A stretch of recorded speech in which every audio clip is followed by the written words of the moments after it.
করোনার মতন ভয় ধরাচ্ছে ইবোলা। আবার কি ঘটতে চলেছে? 2019 থেকে 2020 পুনরাবৃত্তি। ভারতে আসা দুজনের শরীরে ইবোলার উপসর্গ। হাই অ্যালার্ট এয়ারপোর্টে, চালু কোয়ারেন্টাইন ব্যবস্থা। আফ্রিকার একাধিক দেশে আবারও ইবোলা ভাইরাসের সংক্রমণের খবর সামনে আসতেই ভারতে সতর্কতা অনেকটাই বাড়ানো হয়েছে।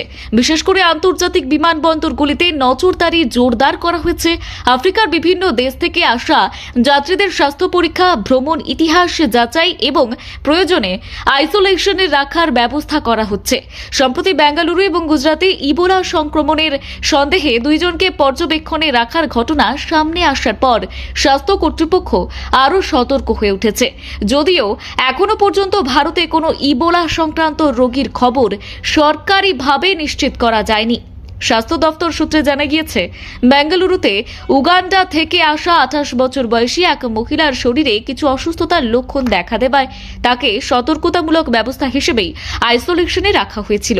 আফ্রিকার কয়েকটি দেশে নতুন করে ইবোলা সংক্রমণ ছড়িয়ে পড়ার খবরেই মধ্যেই এই ঘটনার সামনে আসায় উদ্বেগ তৈরি হয়। পরে মহিলার নমুনা পরীক্ষার জন্য পুনের ন্যাশনাল ইনস্টিটিউট অফ ভাইরোলজিতে পাঠানো হয়। পরীক্ষার রিপোর্টে দেখা যায় তিনি ইবোলা আক্রান্ত নন। রিপোর্ট নেগেটিভ আসার পর কিছুটা স্বস্তি ফিরেছে স্বাস্থ্য দফতরের অন্তরে। তবে প্রশাসন কোনোভাবেই ঝুঁকে নিতে চাইছে না। স্বাস্থ্য আধিকারিকরা জানিয়েছেন, বর্তমানে সামান্য জ্বর, মাথা ব্যথা, সর্দি, কাশি কিংবা শরীর খারাপের মতো উপসর্গ দেখা দিলেও বিদেশ ফেরত যাত্রীদের ক্ষেত্রে বিশেষ সতর্কতা অবলম্বন করা হচ্ছে। বিমানবন্দরে থাকা এয়ারপোর্ট হেলথ অর্গানাইজেশনের বিশেষ দল প্রতিটি সন্দেহভাজন যাত্রীর স্বাস্থ্য পরিস্থিতির ওপর নজর রাখছে। প্রয়োজনে তাদের আলাদা করে পর্যবেক্ষণে রাখা হচ্ছে এবং নমুনা সংগ্রহ করে পরীক্ষার জন্য পাঠানো হচ্ছে। এরই মধ্যে গুজরাট থেকেও এক সন্দেহভাজন ইবোলা রোগীর খবর সামনে এসেছে। স্বাস্থ্য সূত্রে জানা গিয়েছে, 37 বছর বয়সী এক ব্যক্তি সম্প্রতি আফ্রিকার একটি দেশ এবং বাংলাদেশ সফর করে ভারতে ফেরেন। প্রথমে তিনি মুম্বাইয়ে আসেন এবং পরে ব্যবসার কাজে দুই সহযোগীকে নিয়ে ভদোদরাতে যান। সেখানে যাওয়ার কিছুদিন পর তার শরীরে জ্বর, সর্দি এবং কাশির মতো উপসর্গ দেখা যায়। প্রথমে তাকে একটি বেসরকারি হাসপাতালে ভর্তি করা হয়েছিল, কিন্তু চিকিৎসার সময় তার সাম্প্রতিক বিদেশ সফরের তথ্য সামনে আসতেই চিকিৎসকেরা সতর্ক হয়ে ওঠেন।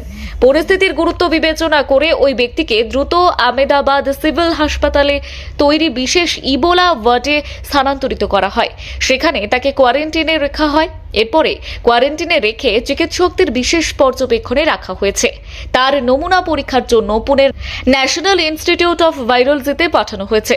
স্বাস্থ্য আধিকারিকদের আশা, খুব শীঘ্রই পরীক্ষার রিপোর্ট হাতে পাওয়া যাবে। রিপোর্ট না আসা পর্যন্ত তার সংস্পর্শে আসা ব্যক্তিদের সম্পর্কেও খোঁজ খবর নেওয়া হচ্ছে। বিশ্বের অন্যতম ভয়ঙ্কর ভাইরাল রোগগুলির মধ্যে ইবোলা একটি। আর এই রোগ সাধারণত সংক্রমিত ব্যক্তি বা প্রাণীর শরীরের বিভিন্ন তরলের মাধ্যমে ছড়িয়ে পড়ে। আক্রান্ত ব্যক্তির রক্ত, ঘাম, লালা, বমি, মল বা শরীরের অন্যান্য তরলের সংস্পর্শে এলে সংক্রমণের ঝুঁকি থাকে। প্রথম দিকে সাধারণ জ্বরের মতোই উপসর্গ দেখা দিলেও পরে এই রোগটি মারাত্মক আকার নিতে পারে। জ্বর, তীব্র দুর্বলতা, মাথা ব্যথা, গলা ব্যথা, বমি, ডায়রিয়া এবং গুরুতর এর ক্ষেত্রে শরীরের ভেতরে এবং বাইরে রক্তক্ষরণ পর্যন্ত হতে পারে। আর এই কারণেই ইবোলা ভাইরাসকে অত্যন্ত বিপজ্জনক বলেই মনে করা হয়। ব্যুরো রিপোর্ট, গোলসি বার্তা।